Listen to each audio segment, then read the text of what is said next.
Depuis que nous avons les éditions Jazor, nous avons les éditions Nestor, et je peux dire qu'il y a eu pléthore tout d'un coup d'écrivains, de livres qui sortent en Guadeloupe parce que les gens parlent. Non seulement qu'ils parlent, ça veut dire qu'ils avaient des choses à dire, mais qu'ils ont trouvé enfin un espace, quelqu'un qui pourrait leur permettre de se dire. Quand je décide d'écrire, comment dirais-je, après, il y a 10 ans, hein, il y a 10 ans, après qu'Hippoumène me tombe dessus comme, avec un marteau et tapant dessus comme si c'était une enclume, eh ben, me disant vas-y, arrête de faire pour les autres, pardon, eh ben, je suis confronté à la réalité du pays, à savoir, personne ne me connaît dans ce secteur-là, et j'ai pas envie de demander, tant pis s'il vous plaît. Voilà, je suis dans ma posture personnelle. Ai-je raison, ai-je tort? Je n'en sais rien. Je n'ai pas envie de demander, tant pis s'il vous plaît. Donc j'édite à compte d'auteur. Et je vais avec mon petit livre sous les bras, je fais... et je demande aussi à des libraires, est-ce qu'ils veulent bien? Et puis on est confronté aussi à cette logique qui vous rattrape illico, que le monde de l'édition, le monde de la distribution est un monde organisé. C'est une filière. C'est une filière dans laquelle il n'y a que les professionnels. Alors, est-ce qu'on écrit beaucoup? On écrit de plus en plus. Il y a de plus en plus de gens à compte d'auteur, mais qui vivent les mêmes galères. Je le dis, il y a une fainéantise chez nous ici. Nous avons trop pris l'habitude, effectivement, de recevoir. Et d'ailleurs, qu'est-ce que nous avons comme médias? Les médias nous retransmettent effectivement le produit intellectuel, le produit de l'extérieur, et nous avons pris trop l'habitude de gober ces choses-là. Donc, je trouve que nous ne sommes pas assez productifs sur des choses essentielles. Il y a trop de vide encore dans ce pays qui en fait sont stockés dans des mémoires qui sont encore vivantes et qui n'ont pas encore été couchées sur le papier. Romancier, il n'y a pas de différence entre un romancier et un poète. En fait, le poète, dans son comportement, dans l'écriture d'un poème ou d'un roman, la différence, c'est simplement l'un dit, je vais pouvoir dire ça en 3 lignes, l'autre dit, il me faut 50 pages pour dire ça. C'est la seule différence. L'un a le souffle pour faire du moyen parcours, l'autre fait du sprint.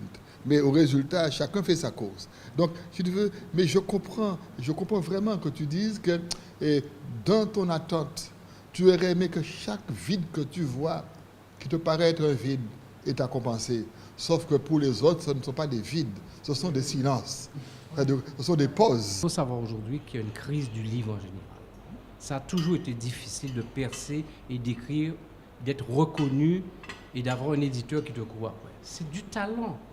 C'est pas donné à tout le monde. C'est comme pourquoi tout le monde n'est pas pianiste, tout le monde n'est pas nageur à grande vitesse, tout le monde n'est... Non, on est dans le domaine du destin, on est dans le domaine du subjectif, et ma foi, chaque individu vient avec quelque chose. N'importe qui n'écrit pas. Moi, j'ai l'exemple je ne vais pas nommer le nom, d'un grammairien, qui est un technicien de l'écriture, qui me dit, Bernard, je suis incapable d'écrire 20 pages.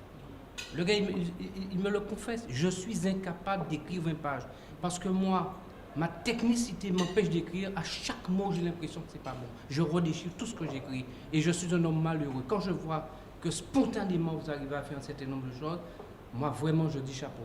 Les gens m'ont connu d'abord en tant que conteur.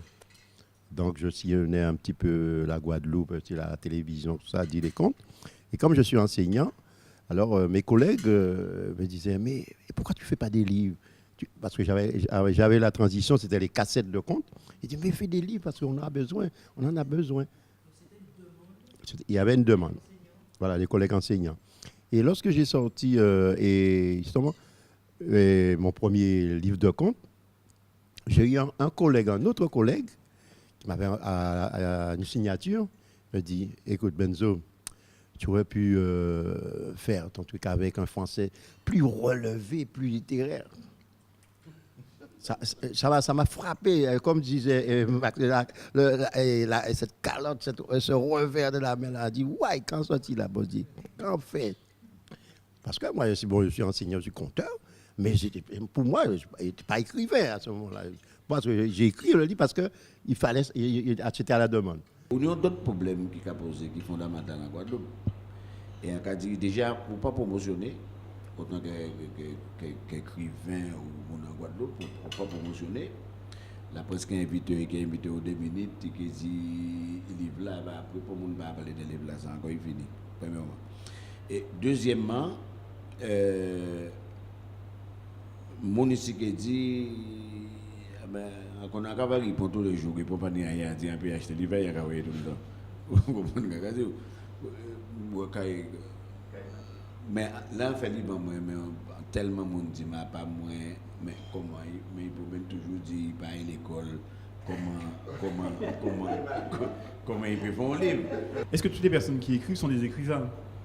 Et je pense que c'est aussi une question qui définit les choses, puisqu'on peut effectivement écrire, et il peut même soulever une question qui est juste. Quand tu écris pour qui? Parce que c'est bien beau d'écrire, mais si c'est pour avoir des livres uniquement dans les librairies, ça ne sert pas à grand-chose. Je crois que l'écrivain a une volonté, c'est que son livre soit lu. Après, il faut se poser des questions de marché. En Guadeloupe, on a 400 000 personnes. On enlève les vieillards, on enlève les enfants, il ne reste plus beaucoup, on prend uniquement les lettrés, il ne reste plus beaucoup de personnes. Merci à tous mes invités, merci à tous les invités de la Fine Galette, Winnie Kaona, Max Ripon, Henri Bistoquet, Richard Victor Saint-Silly, Bernard Leclerc, Hippomène Léova, Didier Manette et Benzo. Merci à vous, merci à toute l'équipe de la Fine Galette, merci à Canal 10. J'espère que vous allez continuer le débat. En tout cas, le débat se poursuit ici parce qu'ils ont encore plein de choses à se dire. Vini, viens voir nous. 70 rue Georges Jaurès à Pointe-à-Pitre, 97 23 31. C'est le numéro de téléphone. Vous pouvez venir profiter de nos salons privés pour débattre avec nous. C'est plus qu'un restaurant, c'est un lieu pour vous permettre de vous rencontrer et de discuter. Hippomène l'a dit en off tout à l'heure, c'est un lieu où nous pouvons parler sans girer. Voilà, merci. En bicarbocanté. Merci.